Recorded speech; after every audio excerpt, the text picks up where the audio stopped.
Hey everybody, I'm Scott. It's fundraising time again at antiwar.com. We need your help, and here's how you can help. Stop by antiwar.com/donate or call Angela Keaton, our development director, at 323-512-7095. That's 323-512-7095, or you can shoot her an email over to akeaton@antiwar.com. Thank you very much for your support. All right, y'all, welcome to the show. Back to it. It's Anti-War Radio. I'm Scott Horton, and our next guest on the show is Robert Higgs. He is a fellow at the senior something or other at the Independent Institute. That's independent.org. And he's the editor of their journal, The Independent Review. And he's the author of, get a load of this, Crisis and Leviathan, Against Leviathan. Neither liberty nor safety. Depression, war, and Cold War. The challenge of liberty. Resurgence of the warfare state. And opposing the crusader state. And that's only before you hit page 2 on the website there. Welcome back to the show. Robert, how are you doing? I'm fine, Scott. Very happy to have you back here on the show. Now, I'm sure that you saw this article in the Washington Times yesterday. We talked about it a little bit on the show. Financial terrorism suspected in 2008 economic crash. It turns out that the Pentagon, which isn't a very authoritative source, as you know, has come up with this report from 2009, which says that the financial crash of 2008, and probably, I guess, all our difficulties since then, is the result of an Arab conspiracy to attack the United States through unconventional means by attacking our economy. What'd you think? It looks to me, Scott, like another example of the multitude of reports that the Pentagon in particular and the government in general pays for that are worse than worthless. The Pentagon will be happy to pay for any consultant's report so long as that report comes up with some cockamamie idea of a threat that the Pentagon is currently not spending a sufficient number of trainloads of money to combat. Well, maybe that's why we had an economic crash. Well, as you know, the Pentagon is never satisfied that it has identified enough threats to national security. So, if some contractor comes along and promises to invent a new one, then it's a done deal as far as buying the report. But the shocking thing, I guess, is that the Washington Times would make this the subject of a report in its pages. Well, yeah, you know, good old Bill Gertz. We're always about to be attacked by somebody. Poor little innocent, doe-eyed America over here. But then, so, I don't know, what do you know about it? What do you say caused the financial catastrophe? Because, you know, maybe Bill Gertz is right, that America never did nothing wrong or even not smart. Well, I think the financial and economic difficulties of the last few years have a number of important causes, Scott. And excellent people have at this point written at great length about them and documented them and laid out the logic of how they came into being. And, of course, the highlights of that story have to do with government housing finance subsidies that go back all the way to the New Deal, but became bigger and even more distorting from the late 1990s onward, and the Fannie and Freddie operation was at the heart of that, and along with it, making sure that there was plenty of liquidity to keep the locomotive running, was the Fed with its response to the dot-com crash of 2001, in which it drove interest rates down for short-term interest rates, actually made them negative in real terms. In other words, short-term loans were something you were being paid to take. And of course, that dragged down, the Fed's policies dragged down or contributed to dragging down longer-term interest rates, such as mortgage rates. And all of these things together with a variety of contributing causes like ratings being issued that never should have been issued for securities, and a lot of shenanigans involving peddling derivatives to people who had no idea what they were buying, and a variety of other things all went together to create a kind of perfect storm that finally hit in the form of panic in late September 2008, and then elicited more panic on the part of the government as it attempted to rush in and rescue us from all the troubles that its own policies had brought into being. So it's not a simple story, but at the same time, it's not beyond understanding. And I think at this point, most people who've taken the trouble to really look into it do understand the main outlines of the financial difficulties of the boom and bust of the past decade. Mm-hmm. Well, now, as Just Romano notes in his article today on antiwar.com, the guy that wrote the report doesn't even really attempt to make his case at all, prove his case at all, but at least there is a narrative that has, some sort of cause and effect in it. And basically he says, when gas prices in the summer of 2008, and I guess 07 it was like this too, were up the high $3s and $4 a gallon, that was a OPEC conspiracy to put the crunch on the American economy, and that's what precipitated the crash.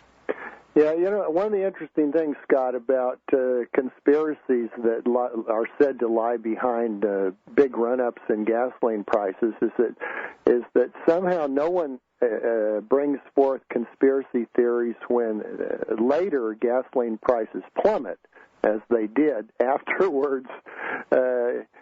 If these conspiracies are out there and they're effective, then why do they work so momentarily and not work in a more persistent fashion? You always get this kind of nonsense. Usually it's members of Congress that want to make a show of huffing and puffing about run-ups in gas prices, so they call in oil company executives to berate them on television, and that's kind of a constant of any run-up in fuel prices. But now, of course, we can throw in the Arab terrorism angle if that's something the Pentagon will pay to hear. Mm-hmm. The Islamo-fascists. Oh, absolutely. Yeah, they're up to no good with a name like that we named them. Yeah, and that was probably paid for, too, by the Pentagon. Right. I just interviewed somebody on the show yesterday from the National Priorities Project, and your name came up in the very first question because you did a study for the Independent Institute that said that we spend $1 trillion a year on militarism. And as I like to point out, Mother Jones magazine from the progressive side of the political spectrum did a study called Shock and Audit, where they came up with the same $1 trillion figure. Then Ron Paul, citing you, was talking about $1 trillion a year being spent on militarism. And a website called PolitiFact did a fact check, and they went over your numbers to make sure they were right. And they said, yep, about $1 trillion a year. Well, this guy, Chris Hellman from the National Priorities Project, has updated your numbers, or maybe he's come up with, a few more categories that y'all skipped or what, but we're at 1.2 now, Bob Higgs. What do you say? Could that have anything to do with, the bubble in housing, that they had to, push this easy money policy so they could make this giant war and all of this war spending seem like it was free at the time?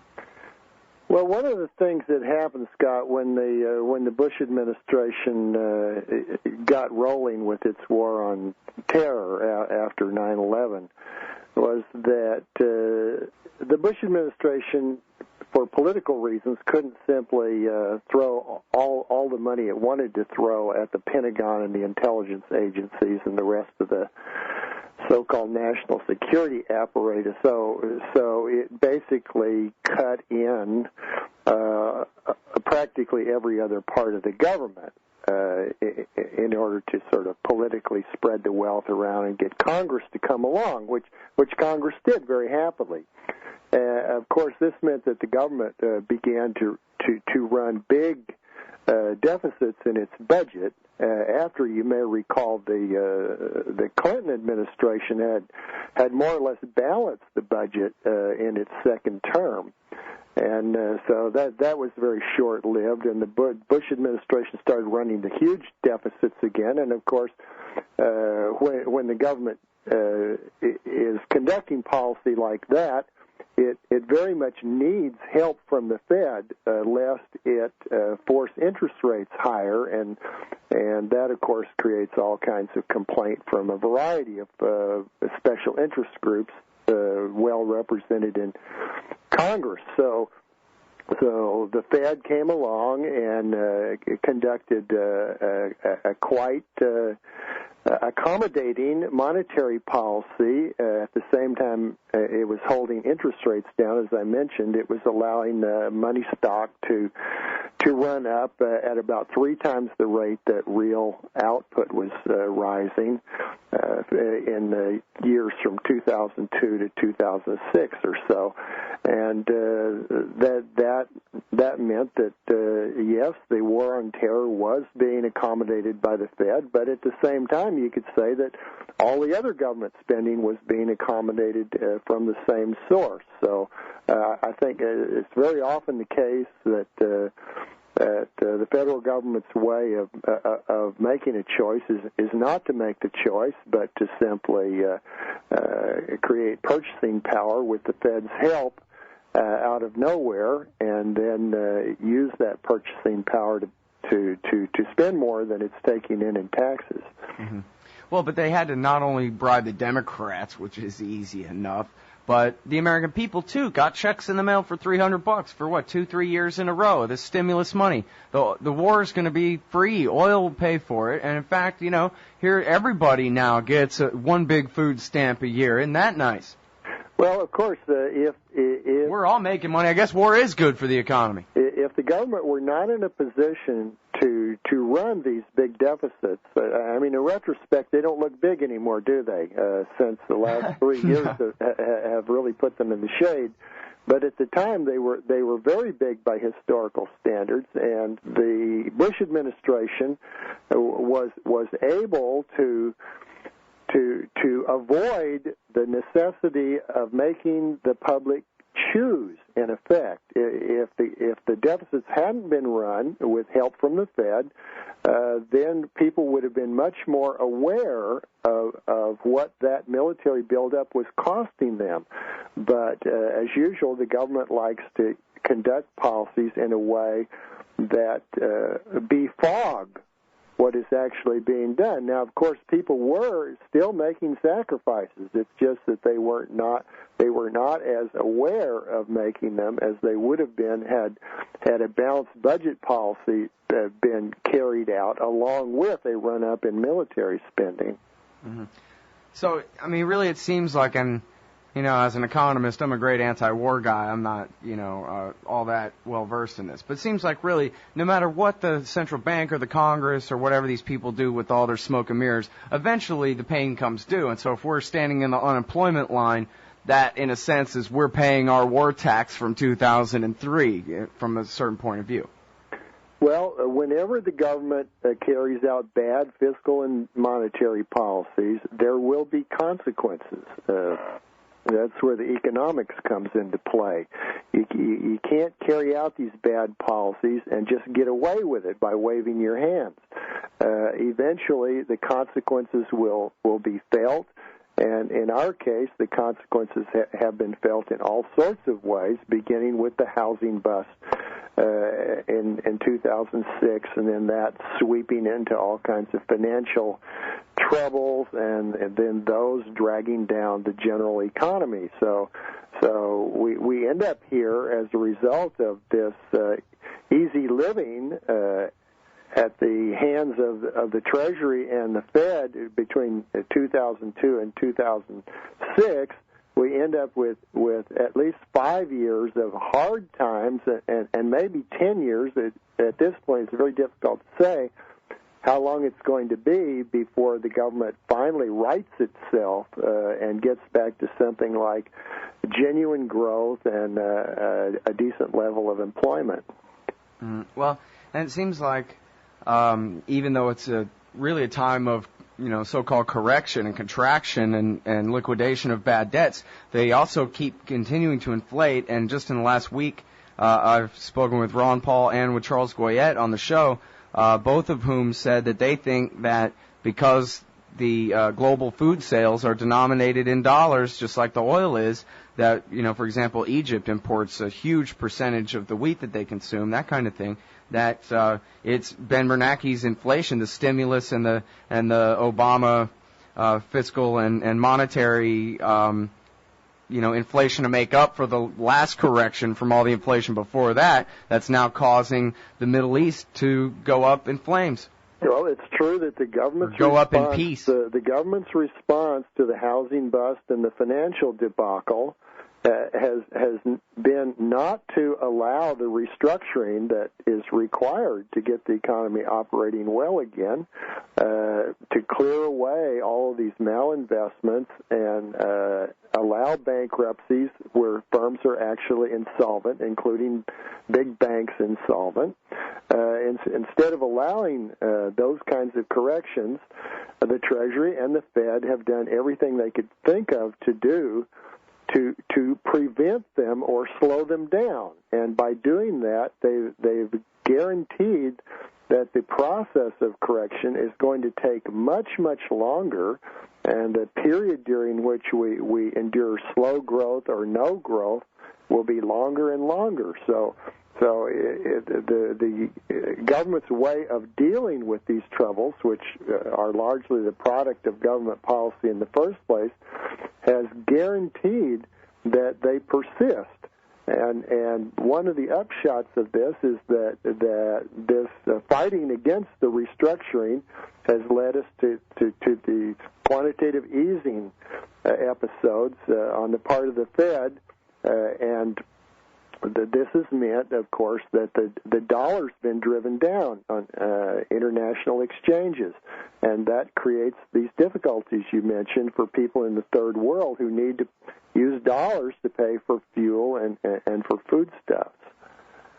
Well, which brings up the question of whether the game is up here, because at least there's more and more talk, and I should keep up with the business press more, but I keep seeing headlines anyway about the Russians and the Chinese and others talking about abandoning the dollar for their international, state-to-state and, I guess major private institutional transactions across international lines. They want to create a new basket of currencies through the IMF or something that'll replace the dollar. What will that mean if look, we're giving every dictator in the world right now, every government in the world right now, reason to look for alternatives to the American dollar if this is what's happening in Egypt and Libya and et cetera. Well, there is an unusual amount of talk, Scott, about alternative international monetary arrangements and perhaps going away from dollar settlements in a variety of ways. And there's always this going back to the new Keynes money, that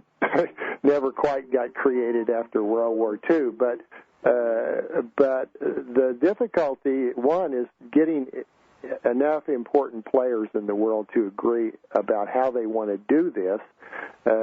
It's not an easy thing to pull off. And secondly, although people are nervous about the dollar, we have to understand that practically every monetary system in the world is being mismanaged. So the dollar has actually been relatively strong in the past few years, despite all these troubles, because it's still looked at as a place that is safe relative to many other national currencies. Mm-hmm. So then, going back to what you were saying before, even if, that worst case scenario doesn't happen or whatever, you're still saying that looks like at the rate we're going, the recovery is going to be a very long time coming. All this talk of green shoots and whatever, it seems notwithstanding, because they won't just let the bad debts get thrown out in bankruptcy court or whatever, and let the fresh start get started. Well, there is some restructuring. There is some correction going on. So it's not that they've prevented all of it, Scott, but they've certainly kept a lot of it from happening as soon as it would otherwise have happened. And there's still a great deal more that needs to be done. And it's probably the case that housing is still too expensive, and house prices need to come down even more than they've come down already. And there are many other things that need to be sorted out properly, and won't be sorted out properly as long as the government keeps getting in the way of the restructuring. But my best guess right now, and I don't pretend to be a prophet, but my best guess is for stagnation or something pretty close to it for the next few years, and possibly combined with accelerating inflation. And so, we could be back to a 1970s type situation very easily, or perhaps something even worse. All right, well, we'll have to leave it there, but I really appreciate your time on the show today, Bob. You're welcome, Thank you. Scott. All right, everybody, that's the great Robert Higgs, editor of the Independent Review, senior fellow at the Independent Institute, author of Crisis and Leviathan and Against Leviathan and the Resurgence of the Warfare State, and a ton of great books.